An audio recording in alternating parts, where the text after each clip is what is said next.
औज़ुबिल्लाहिमिनश्शैतानिर्रजीम बिस्मिल्लाहिर्रहमानिर्रहीम। अस्सलाम वालेकुम जी। मक्खन जट जी देश पंजाब दा यारा सजना बेलियां वाला सुच्चा मिठा ते प्यारा कल्चर लैके हाज़र वेरी गुड। अज जनाब असी जनाब चौधरी सहेल बाठ व चौधरी सफियान मान उन्होंने जनाब चौधरी मंडीर मान उन्होंने जनाब जरा है कारोबारी मराकज कारोबारी मरकज अल तमश गुड्स उथे जनाब बूढ़ेवाला उथे जनाब आए तो जिहड़ी मुहब्बत उन्होंने दिती जिहड़ा प्रोटोकॉल उन्होंने दिता बसरा साहब सदियां याद रखने वाला वा सदियां भुलिया इन्हू भुलिया नहीं जा सकता जिहड़ी उन्होंने मुहब्बत जिहड़ी दिती जिन्ना उन्होंने वेलकम किया जी आ भी जिवें उन्होंने समझा पता नहीं कोई हीरो आ गया या बहुत बड़ियां हस्तियां आ गई हालांकि साडे अपने वीर आपां ते हाँ जी इन्हां दा मुहब्बत है इन्हां दा गरफ है जी असीं ते इन्हां दा अड्डा देखण आए हैं इन्हां दी बैठक देखण आए हैं ते अपनियां अखियां नूं ठंड पाउण आए हैं क्योंकि अपने लगदे लहिंदियां दा कोई कारोबार होवे घर होवे या कोई होर मरकज होवे ਉਹਨੂੰ ਵੇਖਣ ਤੋਂ ਬਾਅਦ ਅੱਖੀਆਂ 'ਚ ਠੰਡ ਆ ਜਾਂਦੀ ਦਿਲ ਨੂੰ ਸਕੂਨ ਮਿਲ ਜਾਂਦਾ रूह ਨੂੰ ਤਾਜ਼ਗੀ मिल ਜਾਂਦੀ तो वाकई ये सारियां छावां अज असीं महसूस कीतियां वो मेरा ख्याल है इन्हां दा खलूस है इन्हां दी मुहब्बत है पलट के साडे वल आ गई वो जिस तरह माशाअल्लाह आला अजीज रेस्टोरेंट ते हुण बैठे हैं ते वो खाना आया ते खाने की लज्जत कुछ नवेकली नजर आई तो पहले तो महसूस किया खाने की लज्जत उसका भी इनकार नहीं किया जा सकता फिर जो आले वाले देखा भी यार बैठे आ फिर पता लगा भी ये चाशनी इधरों आई हुई है ये जायका है लज्जत ते इधरों आई हुई है कि जेडे यारां दे नाल बैठ के खाया वा यकीन अगर कलियां खांदे ते इन्ना मजा ना आउंदा जिन्ना मजा आया वा चलो कोशिश करी दी आ कि जदों भी इदां दी बैठक होवे जदों भी इदां दी महफिल होवे कोई ना कोई बात सहेलवार साहब सुनने वाले दा कपड़े तो चौधरी मतीन साहब एक दिहाड़े हजरत सुलेमान अलैहिस्सलाम दा इज्जत थी वो जंगल च उन्हां दा एक नौकर चार रहा उस राय एक बघियाड़ दा गुजर होया उन्हें जदों देखिया इज्जत दा चरवाहा सी वो ते आम जिहा नजर आया लेकिन ਉਹਦੇ ਵਿੱਚੋਂ ਉਹਨੂੰ हैबत नजर आई क्योंकि पैगंबर ਦਾ ਸੀ ना पैगंबर ਦਾ चेला सी तो पहले तो वैसे ही हमला कर दिंदा सी लेकिन ਉਹਨੂੰ इजाजत लैनी पई वो चरवाहे ਨੂੰ कहने लगा कि मैनू भुख बहुत लगी आ अगर तू इजाजत देवे तो तेरे इस एड चों मैं इज्जत चों एक लेला लैके खा लवां ताकि अपनी भुख की प्यास बुझा लवां मैनू भुख बहुत ज्यादा लगी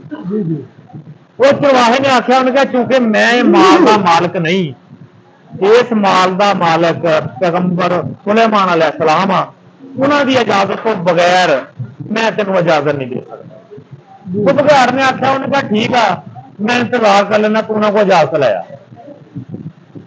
चरवाहा कहने लगा भी ये किवें हो सकता तेरी ये खुराक आ मैं छड्ड के जावां तू पिछों एक भी ना छड्डे तो बघियाड़ ने आख्या तेरी गल नहीं समझ आई इजाजत तेरे को किहने लैनी सी जे तेरा इज्जत हुंदा इजाजत तेरे को लई तां वा जिहड़ी पिछे हस्ती बैठी है तो मैं तेरे नाल वादा करदा मैं राखा बन जूगा इहदा इस इज्जत दा जिन्नी देर तक तू इजाजत लैके वापस ना आया चरवाहा दौड़ पिया कि हजरत सुलेमान अलैहिस्सलाम दी रहशगाह दे वल हुण रस्ते च सहेलवार साहब अजीब मंजर वेखदा सब तो पहले उन्होंने एक बकरी नजर आई अजीबो गरीब किस्म की बकरी ਉਹਦੇ ਜਿਹੜੇ ਆ ਬੱਚੇ ਉਹ ਭੁੱਖ ਨਾਲ ਤੜਫ ਰਹੇ ਆ ਲੇਕਿन ਆਪ ਦਾ ਦੁੱਧ ਆਪੇ ਪੀਤੀ ਜਾ ਰਹੀ ਹਾਲਾਂਕਿ ਉਹਦੀ ਖੁਰਾਕ ਨਹੀਂ ਉਹਦੀ ਖੁਰਾਕ ਤੇ ਘਾਹ ਵਾ ਪੱਠਾ ਵਾ ਹੋਰ ਜਿਹੜਾ ਹੈ ਹਾਂਜੀ ਹੋਰ ਜੜੀ ਬੂਟੀ ਆ ਉਹ ਜੋ ਉਹਦਾ ਖਾਣਾ ਚੱਲਾ ਨੇ ਧਾਰਿਆ ਉਹ ਤੇ ਬੱਚਿਆਂ ਦਾ ਰਿਜ਼ਕ ਉਹ ਖੁਦ ਪੀਤੀ ਜਾ ਰਹੀ ਹੈ ਦੇਖ ਕੇ ਬੜਾ ਹੈਰਾਨ ਹੋਇਆ ਥੋੜਾ ਜਿਹਾ ਅੱਗੇ ਗਿਆ ਅੱਗੇ ਜਾ ਕੇ ਉਹਨੇ ਇੱਕ ਬੈਲ ਵੇਖਿਆ ਉਹ ਇੱਕ ਬੈਲ ਵੇਖਿਆ ਕੁਦਰਤ ਦਾ ਅਸੂਲ ਆ कि बैल दे सिंग सिर ते हुंदे आ दोनों साइडां ते उन्हें अजीब मंजर देखिया ओहदा बैल सी ओहदा एक सिंग ते अगे सी दूआ पिछे ओहदी कट ते फिर हैरान कि डुब गया समुद्र च डुब गया भी आ मंजर पहली बारी देखिया भी एक सिंग अगे लगा वा एक पिछे कट ते लगा होया वा बड़ा हैरान होया जी थोड़े आगे गया तो ਉਹਨੂੰ ਇੱਕ ਗਾय ਨਜ਼ਰ ਆਈ। ਉਹ ਕੀ ਵੇਖਦਾ ਵਾ ਵੀ ਉਹ 4 ਸਪੇਰੇ ਵੀ ਖਾਈ ਜਾਂਦੀ ਹੈ, ਮੂੰਹ ਨਾਲ ਵੀ ਖਾਈ ਜਾਂਦੀ ਆ, ਹੱਥਾਂ ਨਾਲ ਵੀ ਖਾਈ ਜਾਂਦੀ ਆ, ਖੁਰਾਂ ਨਾਲ ਵੀ ਖਾਈ ਜਾਂਦੀ ਆ, ਥਣਾਂ ਨਾਲ ਵੀ ਖਾਈ ਜਾਂਦੀ ਆ, ਪੂਛਾਂ ਵੀ ਖਾਈ ਜਾਂਦੀ ਆ, ਢਿੱਡ ਫੇਰ ਵਿਹਲਾ। 4 ਸਪੇਰੇ ਖਾਈ ਜਾਂਦੀ ਰੱਜਣ ਫੇਰ ਭੁੱਖ ਫੇਰ ਹੀ ਲੈਣ ਨਹੀਂ। ਪਤਾ ਜੀ ਇਹ ਪਿੱਛੋਂ ਗੱਲ ਟੁਰੀ ਆਉਂਦੀ, ਆਪਣੀ ਨਵੀਂ ਗੱਲ ਨਹੀਂ ਦੀ। ਅੱਛਾ ਭੁੱਖ ਭਾਈ ਮੱਥਣੀ ਨਹੀਂ ਡਈ ਹੋਈ। ਬੜਾ ਹੈਰਾਨ ਹੋ ਗਿਆ ਦੇਖ ਕੇ, ਇਹ ਕੀ ਮੰਜ਼ਰ ਬਈ। ਥੋੜਾ ਜਿਹਾ ਅੱਗੇ ਗਿਆ ਤਾਂ ਅੱਗੇ ਨਾ ਹਰਨ ਚੋਗ ਰਿਹਾ ਆ, ਉਹਨਾਂ ਦੇ ਉੱਤੇ ਆਇਆ ਕੁਛ ਨਾ ਅੱਲਾ ਦੇ ਸਹੀਫੇ ਲਿਖੇ ਹੋਏ ਆ। ਨੇੜ ਜਾ ਕੇ ਵੇਖਿਆ ਤੇ ਉਹ ਜਨਾਬ ਰੂੜੀਆਂ ਤੋਂ ਖਾ ਕੇ ਰਹੇ, ਉੱਤੇ ਸਹੀਫੇ ਲਿਖੇ ਹੋਏ ਅੱਲਾ ਦੇ। ਉਹ ਹੋਰ ਹੈਰਾਨਗੀ ਦੇ ਟੁੱਟ ਗਿਆ। ਖੈਰ ਇਹ ਮੰਜ਼ਰ ਦੇਖੇ ਤਾਂ ਉਨੀ ਦੇਰ ਨੂੰ ਹਜ਼ਰਤ ਸੁਲੇਮਾਨ अलैहिस्सलाम ਦਾ ਆਸ਼ੀਆਨਾ ਆ ਗਿਆ, ਉਹਨਾਂ ਦੀ ਰਿਹਾਇਸ਼ਗਾਹ ਆ ਗਈ।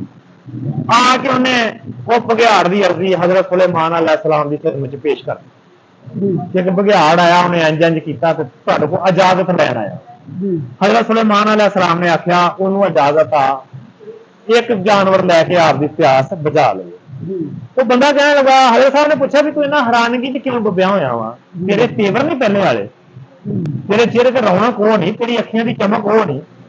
तेरी होनी वो नहीं हैगी, तू मैनू बदलिया बदलिया क्यों लगदा। पैगंबर ने सवाल किया कि अज तेरी टोर वो नहीं हैगी, तू बदलिया बदलिया क्यों आ। उन्हें आख्या हजरत साहब जो मैं तुहाडे वल आ रहा सी ना, कुछ मनाजर मैं ऐसे देखे रस्ते च जिन्हां दी वजह तो मेरी तबीयत होर हो गई आ,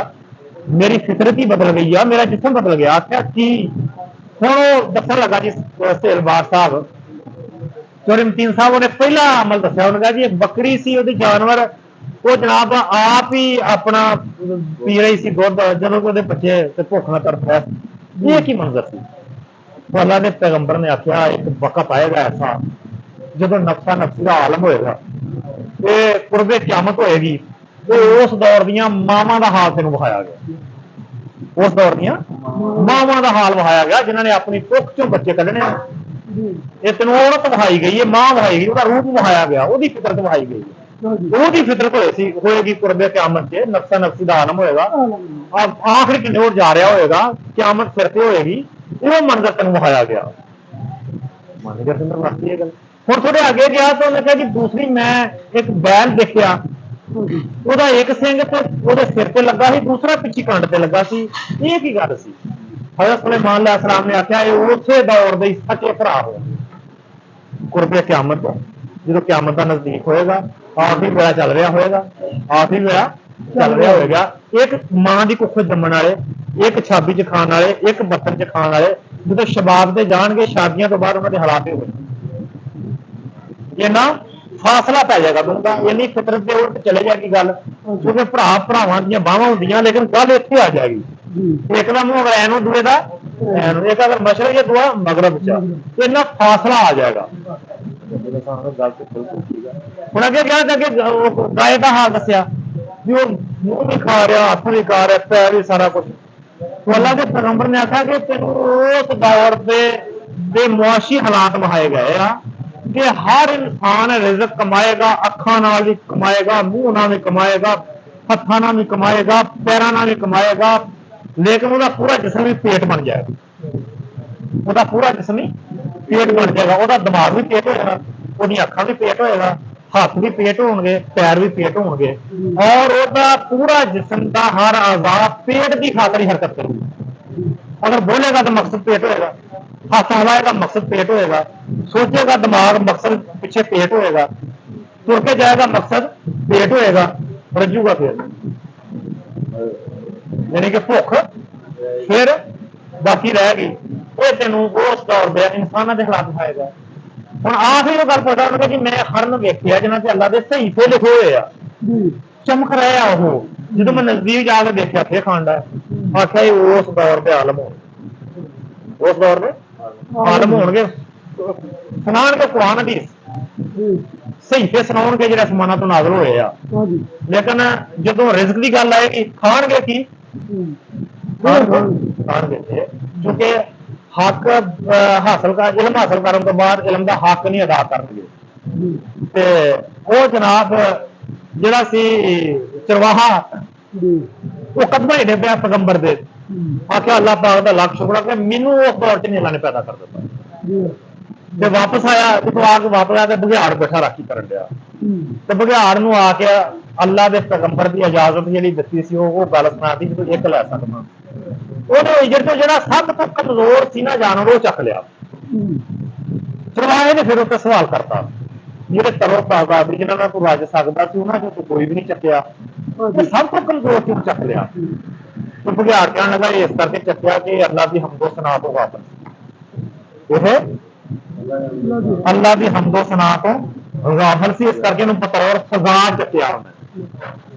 ਤੇ ਮੇਰੇ ਦੇਸ਼ ਦੇ ਵਾਸੀਓ, ਅਸਲ 'ਚ ਅਸੀਂ ਐਸੇ ਅਦਵਾਰ 'ਚ ਚਲੋ ਬੇਸ਼ੱਕ ਪੈਦਾ ਨਹੀਂ ਹੋਏ ਲੇਕਿਨ ਅਸੀਂ ਸ਼ਾਮਲ ਹੋਣ ਵਾਲੇ ਹਾਂ। ਅਗਰ ਐਸਾ ਦੌਰ ਬਾਦਸ਼ਾਹ ਆਇਆ ਨਹੀਂ ਲੇਕਿਨ ਆ ਰਿਹਾ ਵਾ, ਹੋ ਸਕਦਾ ਅਸੀਂ ਉਹਦੇ ਕਰੀਬ ਆ ਗਏ ਹੋਈਏ ਤੇ ਬੜਾ ਸੋਚ ਕੇ ਕਦਮ ਟਿਕਾਉਣ ਦਾ ਵੇਲਾ ਆ ਗਿਆ ਵਾ, ਤੇ ਬੜਾ ਆਪਣੇ ਆਪ ਨੂੰ ਬਚਾਉਣ ਦਾ ਵੇਲਾ ਆ ਗਿਆ ਵਾ। ਤੇ ਇੱਥੇ ਆ ਕੇ ਕੈਦ ਰਹਿਣਾ ਬੜਾ ਸਾਰਾ ਔਖਾ ਹੋ ਜਾਏਗਾ। ਚਲੋ ਜੀ ਜਨਾਬ ਚੌਧਰੀ ਮਤੀਨ ਸਾਹਿਬ,